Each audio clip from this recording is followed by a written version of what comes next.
తెలంగాణ, జై కేసీఆర్, జోహార్ తెలంగాణ మరో వీరులకు, జోహార్ తెలంగాణ మరో వీరులకు. కేసీఆర్ గారి నాయకత్వం, కేసీఆర్ గారి నాయకత్వం, కేసీఆర్ గారి నాయకత్వం. జై తెలంగాణ, జై తెలంగాణ, జై తెలంగాణ, జోహార్ తెలంగాణ మరో వీరులకు, జోహార్ తెలంగాణ మరో వీరులకు. జై కేసీఆర్, జై కేసీఆర్, జై కేసీఆర్. అందరికీ నమస్కారం. ఈరోజు బీఆర్ఎస్ పార్టీ రాష్ట్ర కార్యాలయంలో డైరీ ఆవిష్కరణకు ముఖ్య అతిథులుగా విచ్చేసిన గౌరవ పెద్దలు బీఆర్ఎస్ పార్టీ కార్యనిర్వాహక అధ్యక్షులు మనందరి అభిమాన నాయకులు అన్న కల్వకుంట్ల తారక రామారావు గారికి, ఇంకో అతిథి మన అందరి అభిమాన నాయకులు కేసీఆర్ గారి కుడి భుజం అన్న హరీష్ అన్న గారికి, గౌరవ పెద్దలు అన్న మధుసూదనాచారి గారికి, వేదిక మీద ఉన్న పెద్దలకు, ఈ కార్యక్రమానికి విచ్చేసిన బీఆర్ఎస్ పార్టీ కుటుంబ సభ్యులకు, మీడియా మిత్రులందరికీ పేరు పేరున నమస్కారం. ఈరోజు మరి 2025 రాష్ట్ర ప్రజలకి, అలాగే ఈ రాష్ట్రంలో బీఆర్ఎస్ పార్టీ సైనికులైన కుటుంబ సభ్యులందరికీ మేలు జరగాలి అని చెప్పి మనస్ఫూర్తిగా వారిని కోరుకుంటూ, భగవంతుడిని కోరుకుంటూ వారందరికీ హృదయపూర్వకంగా శుభాకాంక్షలు తెలియజేస్తా ఉన్నాను. అలాగే వేదిక మీద ఉన్న మా ఇద్దరికీ అన్న నాదొక విజ్ఞాపన, మనం డైరీ ముద్రించినట్టే ఒక క్యాలెండర్ని కూడా ముద్రించి కాంగ్రెస్ పార్టీ అధికారంలోకి రావడానికి ఎన్ని హామీలు అయితే ఇచ్చిందో ఆ అన్ని హామీలతో కూడిన ఒక క్యాలెండర్ని ప్రతి కుటుంబానికి ఇవ్వాలని, తద్వారా వాళ్ళు ఏం నెరవేర్చగలిగినారు, ఏం నెరవేర్చలేకపోయారు, నెరవేర్చనందుకు నిలదీస్తుంటే ఎలాంటి కార్యక్రమాలు చేపడుతున్నారో మన కార్యకర్తలకు కూడా సులువుగా అర్థమయ్యే విధంగా, ప్రజలకు కూడా సులువుగా అర్థమయ్యే విధంగా ఇది దోహదపడుతుంది. కాబట్టి దయచేసి ఒక క్యాలెండర్ని కూడా తయారు చేసి వాళ్ళ హామీలను కూడా మరొకసారి ప్రజల్ని ప్రతి ఇంట్లో గుర్తించుకునే విధంగా చేయాల్సిందిగా నేను మీకు విజ్ఞప్తి చేస్తూ ఉన్నాను.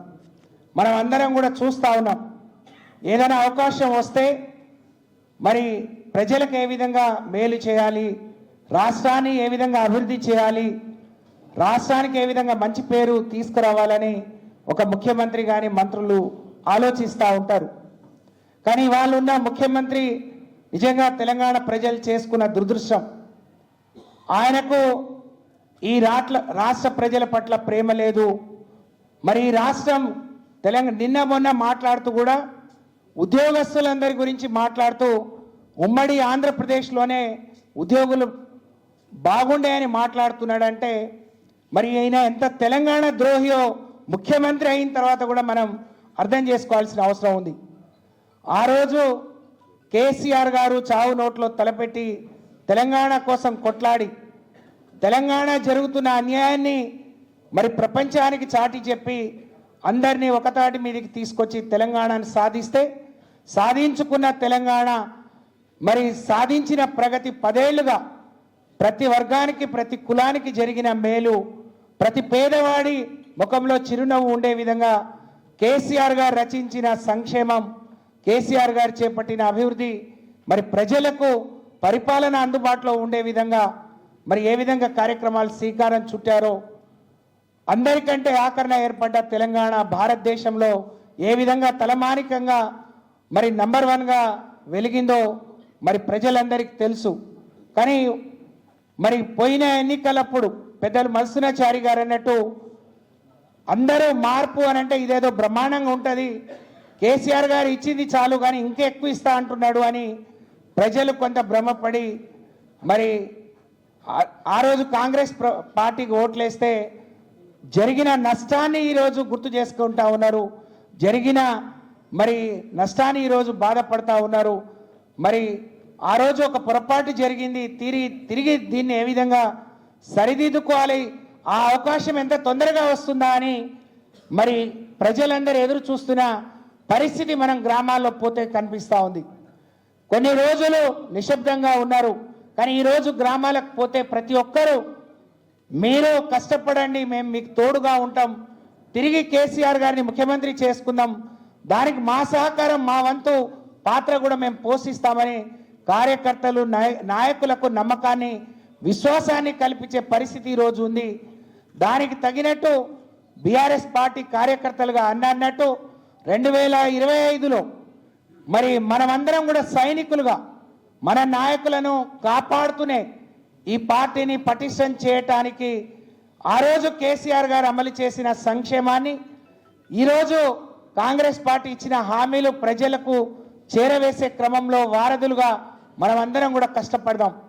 అలాగే మనం నిన్న మొన్న చూస్తూ ఉన్నాం, మరి కేసీఆర్ గారు బయటికి రానప్పుడు కూడా కేటీఆర్ గారు, హరీష్ రావు గారు కాంగ్రెస్ పార్టీ ఏ విధంగా వాళ్ళు ఇచ్చిన హామీల నుంచి వెనక్కి పోతుంది, అధికారంలోకి వచ్చేటప్పుడు అందరికీ అన్ని అని చెప్పి ఇవాళ కొందరికే కొన్ని అని చేస్తున్న క్రమాన్ని ఎక్కడికక్కడ ఎండగడుతున్న మరి తీరు చూసి ఓర్వలేక అక్రమంగా కేసులు పెట్టి ఏ విధంగా మరి ఇబ్బంది పెట్టాలని చూస్తున్నారో మనం గమనిస్తున్నాం. కాబట్టి రేవంత్ రెడ్డి గారు కాంగ్రెస్ పార్టీ ఒకటి గమనించాలి, కేటీఆర్ గారి మీద ఇంకెవరి మీద కేసులు పెట్టినా మరి తప్పకుండా 2001లో ఏర్పడ్డ టిఆర్ఎస్ పార్టీ అనేక కేసులు చూసింది, అనేక పోరాటాలు చేసింది.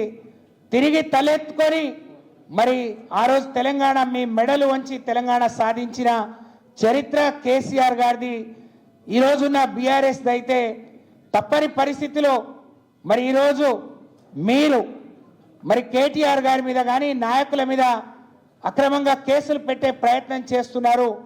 పునరాలోచించుకోండి. ఇప్పటికే చాలామంది నిజమైన కాంగ్రెస్ పార్టీ నాయకులు ఇది సరి అయింది కాదు, ఇది మీ పద్ధతి మార్చుకోమని ముఖ్యమంత్రి గారికి కూడా సూచిస్తున్న విషయాన్ని మనం ఇవాళ గమనించాల్సిన అవసరం ఉంది. కానీ మీరు ఒకళ్ళిద్దరి మీద కేసులు పెట్టినా బీఆర్ఎస్ పార్టీలు మరింత దృఢంగా సైనికులుగా రేపు బయటకు వస్తారు.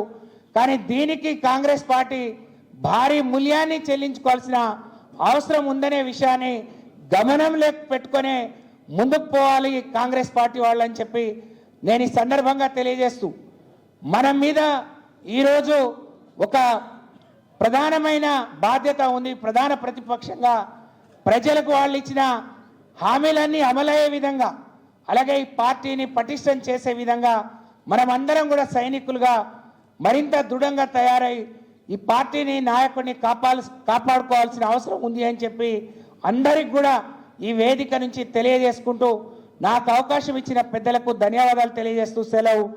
జై తెలంగాణ, జై కేసీఆర్.